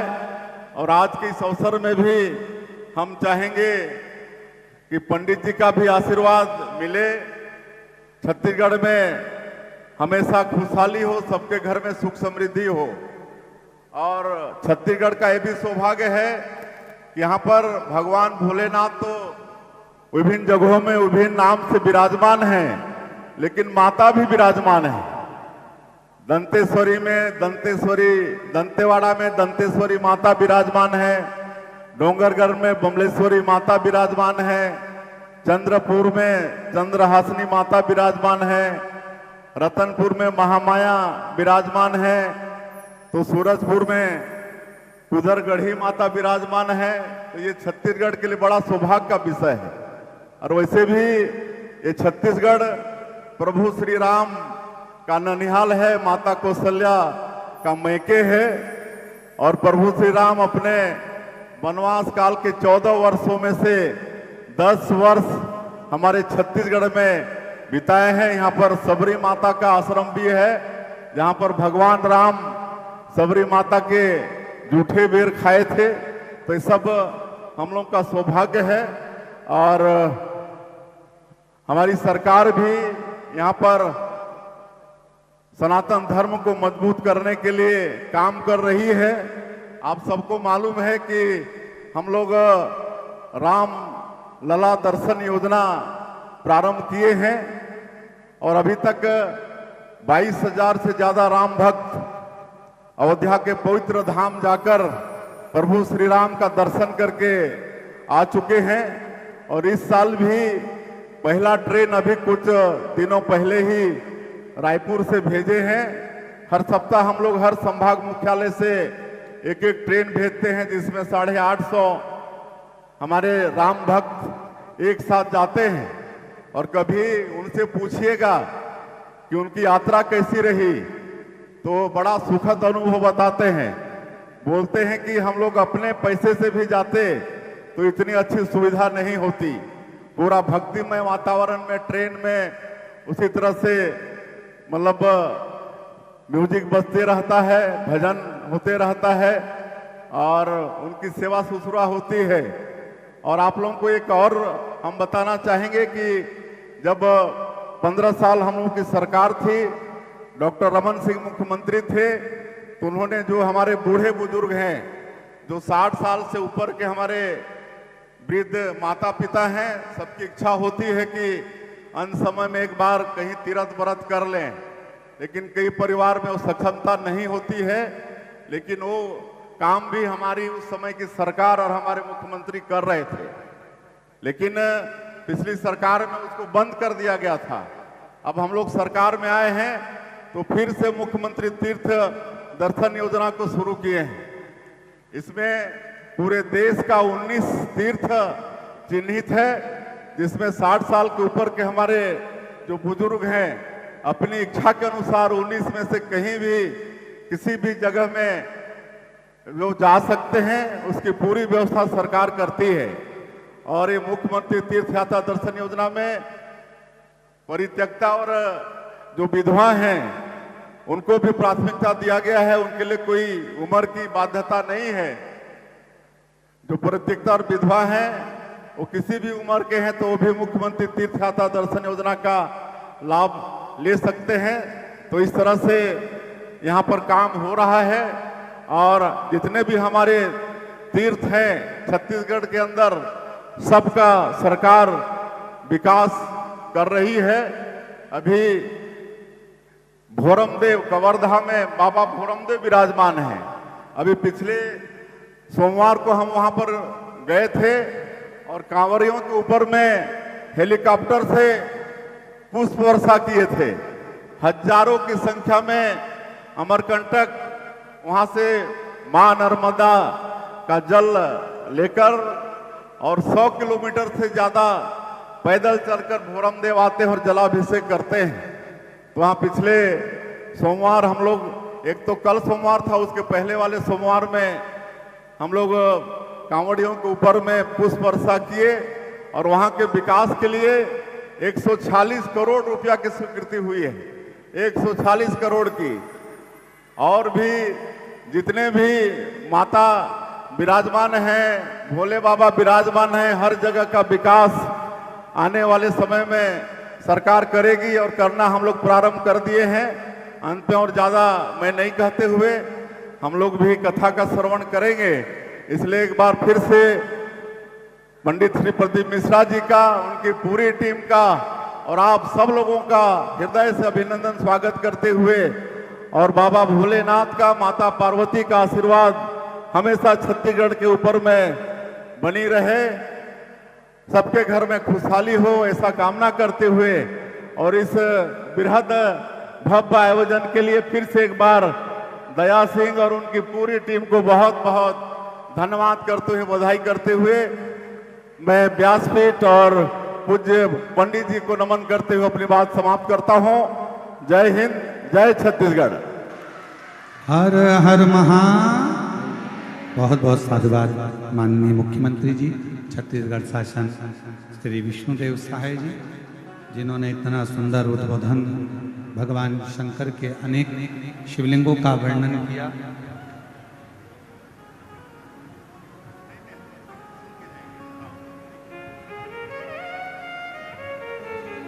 बड़े सुंदर भाव से छत्तीसगढ़ के प्रत्येक शिवालयों का वर्णन आपने किया और इतने ऊंचे सिंहासन पर बैठने के बाद भी छत्तीसगढ़ के भक्तों का प्रेम और छत्तीसगढ़ के रहवासियों का स्नेह और आपका शिव भक्ति, ये सभी शिव की बड़ी करुणा और कृपा है। एक बार जोरदार ताली बजाकर उनका साधु शिव कथा कर भगवान शंकर का पवित्र चरित्र कर। तारकासुर के तीनों पुत्र तारकाक्ष, विदुम्माली और कमलाक्ष, तीनों, और वो तीनों पुत्रों ने अपने पिता से पूछकर कहा कि मेरा कोई बैर किसी से, वर भी मिल गया, 3 पुरी का निर्माण भी हो गया और तीनों में तारकाक्ष, विदुम्माली और कमलाक्ष की तीनों अपनी अपनी पुरी में निवास करना, तीनों। शिव महापुराण की कथा कहती है, भगवान शंकर का चरित्र कथा है, शिव तत्व कहता है, भगवान शंकर का पावन चरित्र वर्णन करता है कि तीनों ने निवास किया।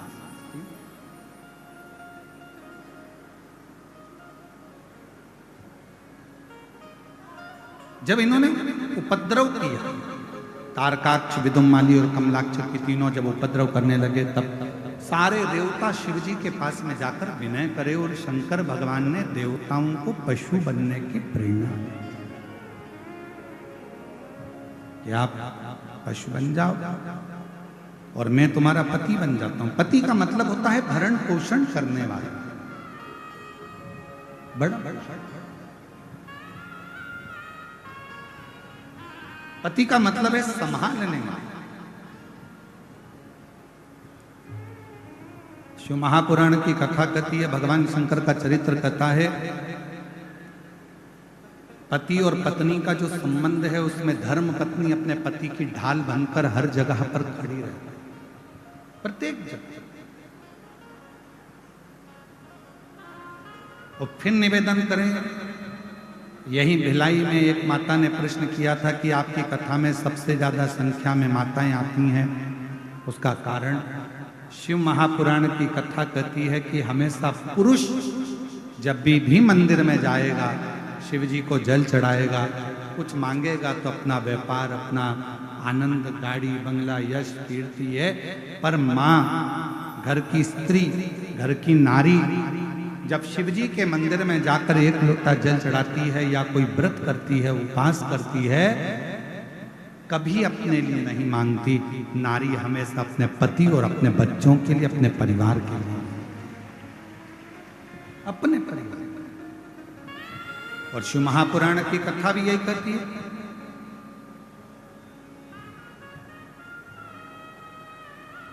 एक बार ब्रज के कोसी कला में कथा चल रही थी, और ब्रज के कोसी कला में कथा चल रही थी तो कोसी कला में एक माता जी ने प्रश्न किया था, जैसा व्रत हम करते हैं गुरुजी, क्या वैसा कि वैसा ही व्रत भगवान शंकर की धर्मपत्नी माता पार्वती जी भी करती हैं? तो हमारा निवेदन है, ये जितने व्रत भारत की भूमि पर जितने भी व्रत होते हैं, चाहे वो नवरात्रि का व्रत हो, चाहे वो चतुर्थी का व्रत हो, चाहे वो छठ का व्रत हो, चाहे वो तीज का व्रत हो, चाहे वो पंचमी का व्रत हो, चाहे सोमवारी का व्रत हो, जितने भी व्रत भारत की भूमि पर या संसार के लोग करते हैं, ये सारे व्रत हमारे देवताओं की धर्मपत्नियां भी धारण करती हैं। और उन्हीं की प्रेरणा से ये हमारे शास्त्र, वेद और पुराण इन व्रतों का वर्णन करते हैं जिसको हम धारण करते हैं। जैसे अभी थोड़े समय के बाद में हरतालिका तीज का व्रत आएगा, करते हो आप लोग?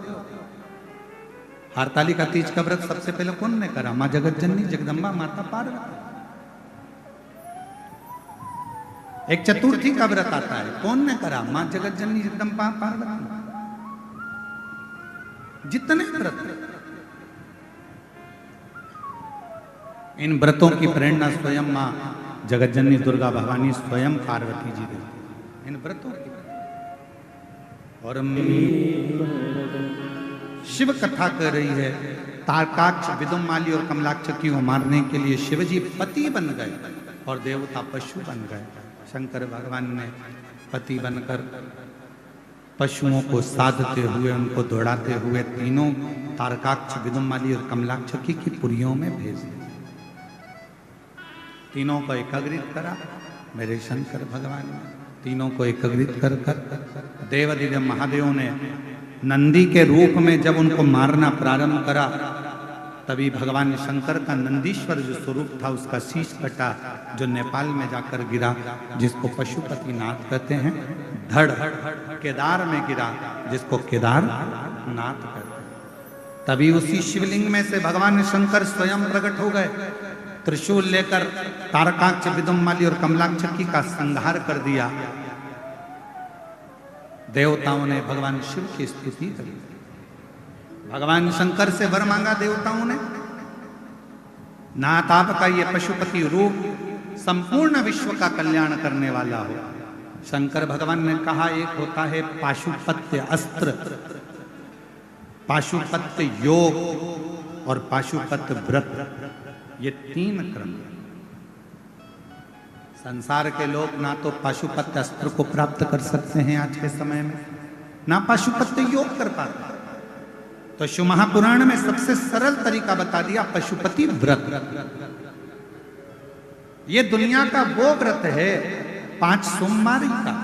5 सोमवार का ये वो व्रत है जिसमें 6 दीप लगाए जाते हैं, 5 दिए मंदिर में, एक घर की चौखट के पास में, और भगवान शंकर की आराधना करी जाती है, भगवान शिव की अर्चना करी जाती है। यदि हम पाशुपत्य अस्त्र प्राप्त नहीं कर सकते, पाशुपत्य योग नहीं कर सकते, तो पाशुपत्य व्रत के माध्यम से विश्व का सबसे ज्यादा सुख हम प्राप्त कर सकते हैं, पशुपति व्रत के माध्यम से। अब कोई आपसे पूछे कि इस व्रत को किस किसने करा है, तो एक बार लिंग पुराण को पढ़िए, कूर्म पुराण को पढ़िए, स्कंद पुराण को पढ़िए, शिव महापुराण को पढ़िए, नर्मदा पुराण को पढ़िए, इन पुराणों में वर्णन आता है कि स्वयं भगवान कृष्ण ने, भगवान शंकर जी के लिए, भगवान राम जी ने और भी देवताओं ने पाशुपत व्रत किया। इस व्रत को केवल आप नहीं कर रहे हो, स्वयं देवताओं ने भी इस व्रत को धारण किया। ऐसे पवित्र व्रत का वर्णन आया। फिर आगे चरित्र आया है भगवान के सुंदर। तुमरुका जी 12 ज्योतिर्लिंग का स्मरण कराते हैं और प्रथम ज्योतिर्लिंग के रूप में श्री सोमनाथ जी का वर्णन करते हैं, जिनको काया का रोग हो गया था। शिव की आराधना कर कर भगवान शंकर ने काया के रोग से मुक्त करा। शिव जी का नाम सोमेश्वर नाथ पड़ गया। बोल सोमनाथ भगवान की। सदानंद कार्तिक के रुष्ट होकर चले जाते हैं, जिनको मनाने के लिए भगवान देवादिदेव महादेव पार्वती जी के साथ जाते हैं। भगवान श्री मल्लिकार्जुन के रूप में विराजमान होते हैं। फिर वर्णन आता है श्री महाकाल का। दूषण नाम के राक्षस का संहार करने के लिए शिवजी काल अधिपति बनकर, महाकाल बनकर दूषण नाम के राक्षस का संहार करते हैं। शिवजी का नाम महाकालेश्वर होता है। फिर वर्णन आया श्री ओमकारेश्वर का।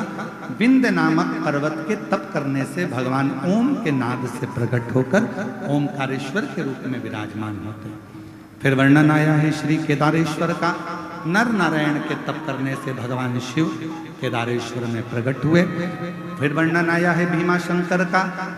कुंभकर्ण का बेटा भीम, जिसने संपूर्ण देवालय, शिवालय, सनातन धर्म को नष्ट करने का प्रयास किया, तब उस भीम के संहार के लिए शिव जी प्रकट होते हैं और शंकर भगवान का नाम भीमा शंकर हो। आगे वर्णन आया काशी विश्वनाथ का। मनु शत्रुपा के तप करने से भगवान विश्वनाथ जी विराजमान होते हैं। त्र्यंबकेश्वर, गौतम बाबा पर जब गौ हत्या का दोष लगा, स्वयं माहिल्या ने ब्रह्मा, विष्णु और महेश तीनों को प्रकट किया है। तीनों देवता प्रकट होकर दर्शन देते हैं लिंग के स्वरूप में। भगवान त्र्यंबकनाथ के रूप में विराजमान होते हैं। फिर वर्णन है श्री वैद्यनाथ जी का। रावण भगवान शंकर का शिवलिंग लेकर जा रहे थे। वो शिवलिंग भूमि पर रखा तो उठ नहीं पाया, बाबा वैद्यनाथ जी के रूप में विराजमान हो जाते हैं। अगला वर्णन है श्री नागेश्वर बाबा का। दारुक नाम के राक्षस का संहार भगवान शिव ने करा और नागेश्वर के रूप में विराजमान हुए। आगे वर्णन आया है श्री रामेश्वर जी का। राम जी ने लंका पर चढ़ाई करने से पहले शिव जी की स्थापना कर।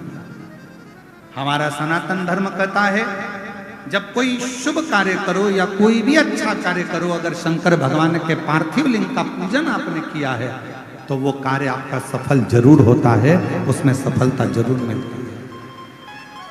फिर वर्णन आया है श्री कृष्णेश्वर बाबा का। सुधर्म नाम के ब्राह्मण की धर्म पत्नी घूष्मा के बेटे को सुदेहा ने मार दिया, जिसके बेटे को भगवान शंकर ने पुनः जीवित किया। शिवजी का नाम कृष्णेश्वर महादेव पड़ गए।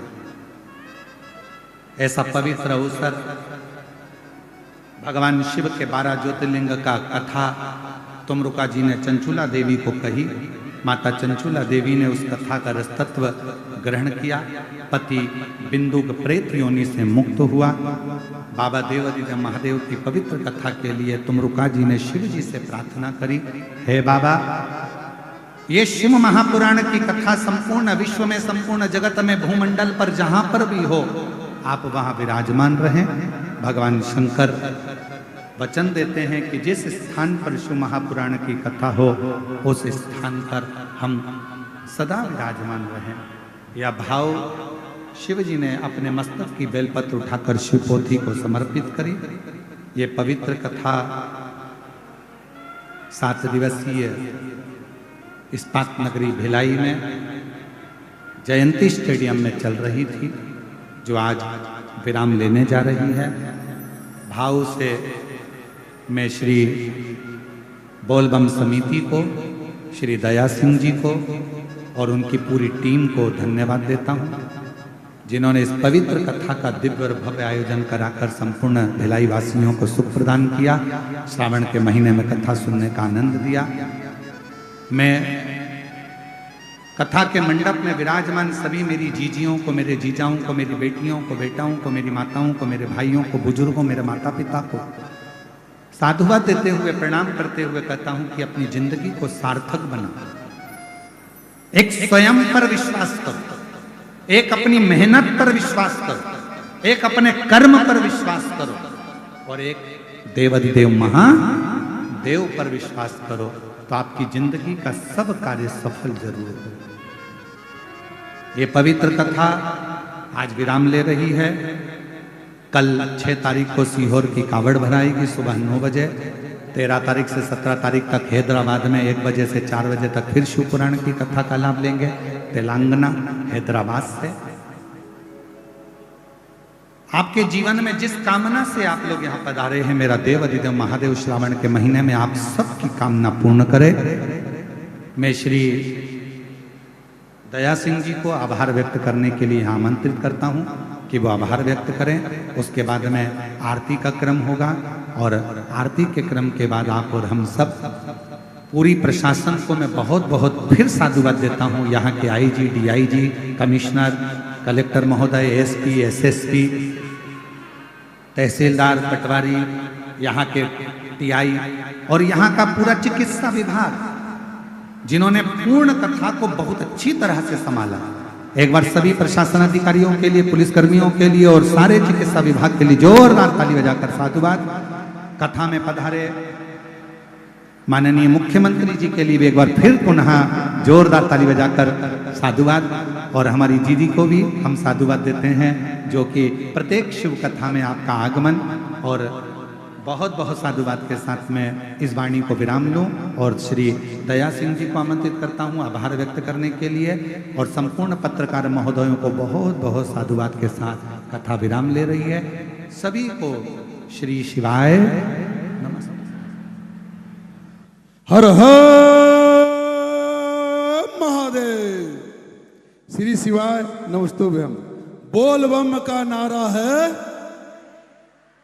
बोल बम का नारा है। बोल बम सेवा एवं कल्याण समिति आप सभी भक्तगणों श्रोताओं का बहुत बहुत आभार या धन्यवाद अर्पित करती है। आपके अद्भुत प्यार, स्नेह, आशीर्वाद पाकर हम सफल रूप से दूसरी बार सावन के पावन महीने में शिव महापुराण का रसपान कर पाए। इस आयोजन को पूर्ण रूप से सफल बनाने के लिए पुलिस प्रशासन, नगर निगम प्रशासन, जिला प्रशासन, अग्निनाशक विभाग, बिजली विभाग, ईओडब्ल्यू और पीओडब्ल्यू, भिलाई स्टील प्लांट संयंत्र, जलाराम कैटर्स, स्पष्ट हॉस्पिटल, निःशुल्क बस सेवा हेतु विंदा ट्रेवल्स दुर्ग, नोवा नेचर प्रिंट एवं इलेक्ट्रॉनिक मीडिया या मालती देवी फाउंडेशन मोहित जी का बहुत बहुत आभार। देवादेव महादेव की कृपा होती है तो सब कुछ जीवन में, क्योंकि जीवन में देवादेव महादेव है तो जीवन का सार है, वरना ये जीवन बेकार है। सर्वप्रथम मैं चाहूंगा, जिस तरह हमारे देश में माननीय यशस्वी प्रधानमंत्री जी हर जगह मंदिर का जीर्णोद्धार कर रहे हैं, हर जगह आसानी से भक्तगण पहुंच जा रहे हैं, उसी तरह से हमारे यशस्वी मुख्यमंत्री माननीय विष्णुदेव साय जी जीर्णोद्धार कर रहे हैं, हर जगह जीर्णोद्धार कर रहे हैं, हर मंदिर का, चाहे वो भौरम देव की बात कर लें, चाहे रायपुर की बात कर लें, हर जगह का जीर्णोद्धार। जो काम देश के अंदर में माननीय हमारे यशस्वी प्रधानमंत्री जी कर रहे हैं, नरेंद्र मोदी जी कर रहे हैं, उस कार्य को छत्तीसगढ़ के अंदर में हमारे यशस्वी मुख्यमंत्री विष्णुदेव साय जी कर रहे हैं। और विष्णुदेव साय जी जो धर्म पत्नी कौशल्या देवी जी, जो कौशल्या दीदी हम कहते हैं, देवादेव महादेव की असीम कृपा है, उनका आशीर्वाद प्यार है। और आज माननीय विष्णुदेव साय जी का आगमन हुआ, विधायक जी का आगमन हुआ, हमारे महापौर नीरज पाल जी पूरे भंडारे की व्यवस्था में लग के आगमन किए, और इसी तरह गजेंद्र भैया हमारे विधायक जी, कोसेवाड़ा जी विधायक जी, हमारे माननीय हमारे एसएसपी साहब रात दिन, हमारे कलेक्टर साहब रात दिन, आईजी साहब, यहाँ तक कि डीजीपी साहब ने भी एक एक चीज़ों का जायजा लिया कि लाखों लोगों की संख्या की व्यवस्था कितनी अच्छी हो रही है, कैसी व्यवस्था हो रही है। तो हर तरह के लाखों लोगों का भंडारे की व्यवस्था, रहने की व्यवस्था, हर तरह की व्यवस्था छत्तीसगढ़ शासन समझ लीजिए माननीय सद्य हमारे यशस्वी मुख्यमंत्री विष्णुदेव साय जी के आशीर्वाद से बोलबम समिति के द्वारा पूरा किया जा रहा है। सभी लोगों का बहुत बहुत आभार है, बहुत बहुत धन्यवाद है। एक बार फिर print media, electronic media, Dainik Bhaskar, Navbharat, Haribhoomi, नई दुनिया, सभी इलेक्ट्रॉनिक भिलाई टाइम्स है, केपी न्यूज, सभी का बहुत बहुत आभार जो आप सबने बढ़ चढ़ के हमारे माननीय अंतर्राष्ट्रीय कथावाचक प्रदीप मिश्रा जी, जो हमारे गुरुदेव हैं, जिनके मन में दिल में भावनाओं में सिर्फ देवादेव महादेव है, और हम महादेव के रूप में अंतर्राष्ट्रीय कथावाचक प्रदीप मिश्रा जी को देखते हैं। तो जोर से एक बार ताली से आप सब अभिनंदन करें, स्वागत करें। और मैं माननीय गुरुजी से एक बार फिर अनुरोध करूंगा, पिछले साल की तरह, कि पिछले सावन में आपके द्वारा अद्भुत एक कार्यक्रम 3 पंडाल में हुआ, इस बार आपके आशीर्वाद से 5 पंडाल में हुआ। आने वाले साल में भी मैं आपसे आग्रह विनती प्रार्थना करूंगा कि सावन के पर्व में देवादेव महादेव की सावन की कथा हो। इसके लिए मैं आपसे अनुमति चाहूंगा कि फिर से आप मेरे एक अवसर मौका दे बोल बम समिति को, क्योंकि बहुत बहुत देखिए, भिलाई नगर इस्पात नगर है। पूरी दुनिया में जितने भी मकान बनते हैं तुम्हारे यहीं का गया हुआ लोहा से बनते हैं। नींव यहीं की इस्पात से जाती है, और हमको तो लग रहा है तुम हमारा यहीं मकान बनाने वाले हो। ऐसा 2 वर्ष कथा के हो गए, और बाबा देवादिदेव महादेव चाहेगा और आपका प्रेम शिव जी चाहेंगे। आपका 2 लोटा जल अगर बहुत प्रबल होगा तो फिर बाबा बुलाएगा, जरूर आएंगे, शिव कृपा होगा।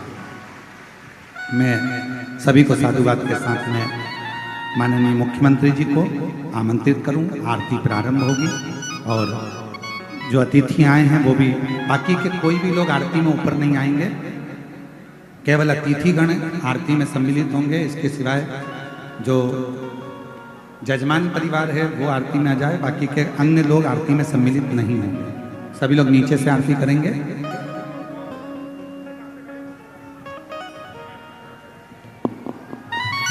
जय जय श्री राधे। सभी भक्तों को हर हर महादेव सदा जय श्री कृष्ण श्री शिवाय नमस्तुभ्यम। व्यासपीठ को नमन करते हुए हम सबके प्रिय, हम सबके लाडले ठाकुर कल्लू जी महाराज के चरणों में नमन करते हुए, परम सदैव परम आदरणीय विश्वविख्यात पूज्य गुरुदेव के पावन चरणों को नमन करते हुए, और आप सभी शिव भक्तों के चरणों में नमन करते हुए, सुंदर विराम दिवस की कथा हम सभी ने श्रवण करी, और आरती का समय भी हो चुका है। आरती में जिन भक्तों के नाम मंच से लिए जाएंगे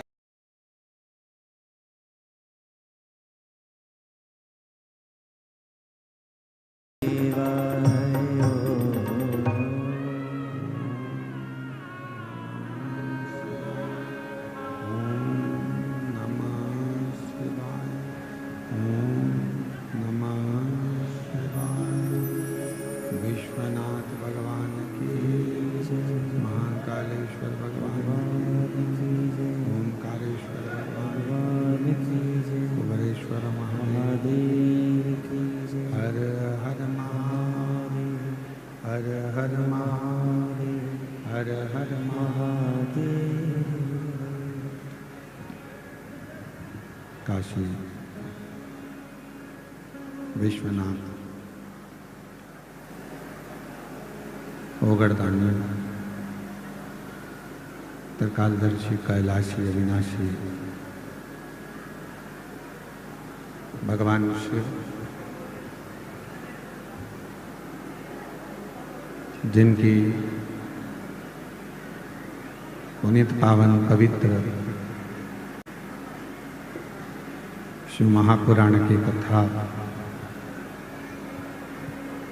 भगवान देवादिदेव महादेव की कृपा से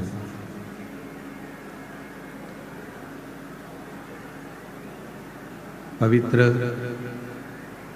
भिलाई नगर में बाबा देवादिदेव महादेव की कृपा से छत्तीसगढ़ की ये इस्पात नगरी भिलाई, जहाँ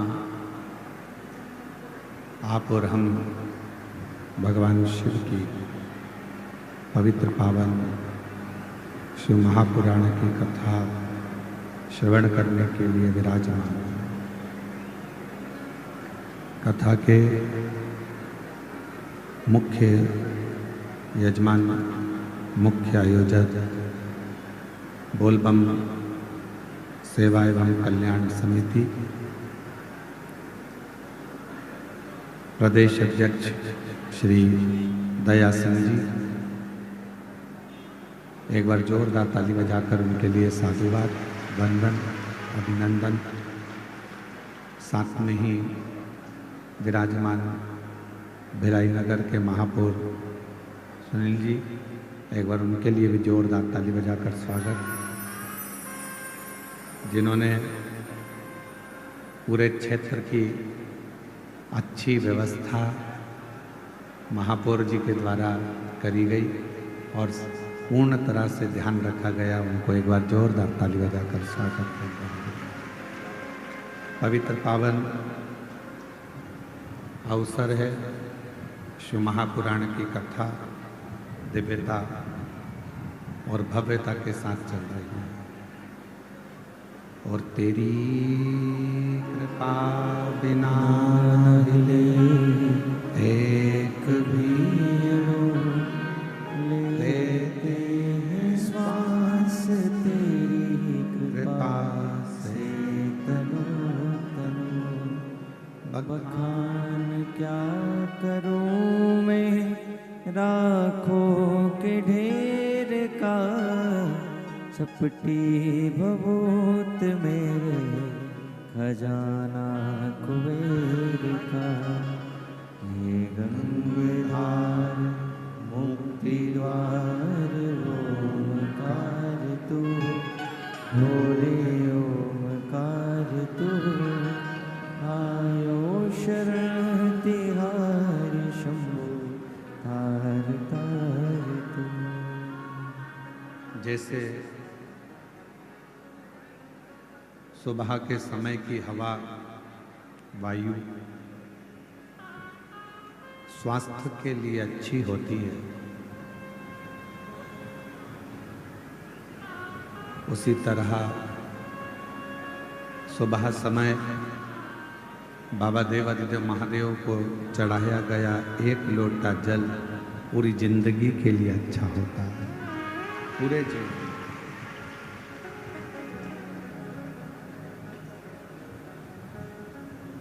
सुबह सुबह जिसने मॉर्निंग वॉक करना प्रारंभ कर दिया, सुबह सुबह जिसने ताजी हवा, प्रदूषण से मुक्त प्रातः की हवा को, वायु को वॉकिंग करते समय लेना प्रारंभ कर दिया, उसका शरीर अच्छा रहता है।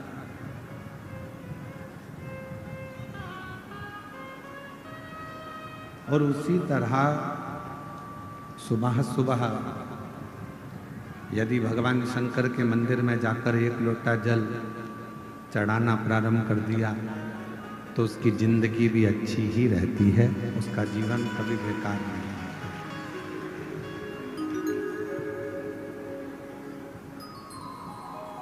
जिंदगी का कोई भी पल हो,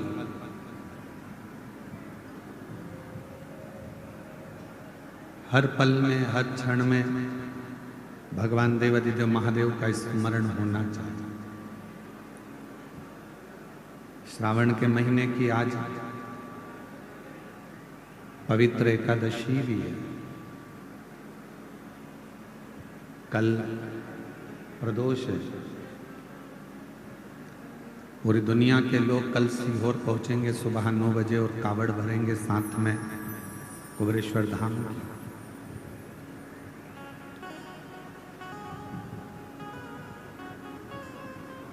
एक मानव के जीवन में दुख, तकलीफ, कष्ट, परेशानियां ये आती रहती है, पर इन परेशानियों में भी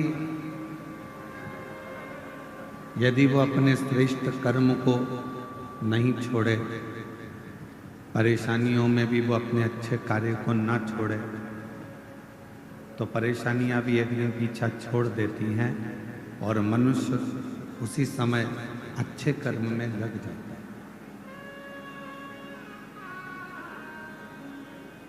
दुख क्यों मिलता है?